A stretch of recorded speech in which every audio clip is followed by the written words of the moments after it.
Now we're in the 812 Superfast in the cockpit, and we're going to show you how to engage launch mode and how to do it properly. It's not really intuitive, so I'm going to explain everything step by step, but please, before we get into this, be very careful. Make sure you're on a controlled road.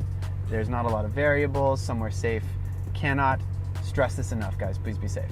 So on the steering wheel, you have all of your driving modes. What you'll want to do first is switch it to traction control off, and then you'll slide it to emergency controls off. Once you hold it for about 3 seconds, you'll hear those 3 dings. Next, what you'll want to do is on the center bridge, you'll see a button that's labeled PS. You click this one time right before you're about to launch. This will allow you to rev at a higher RPM while your foot's still on the brake. Put your left foot on the brake pedal and put your right over the gas pedal. You're going to press the button one time until on the dash you see the letters PS right under your first gear.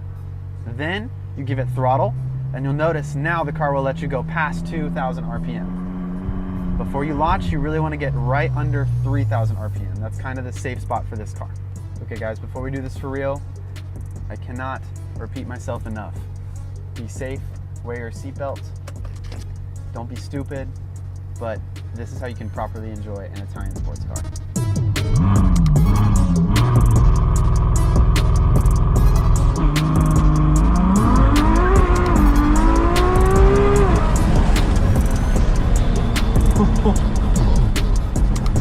Holy shit, that's incredible.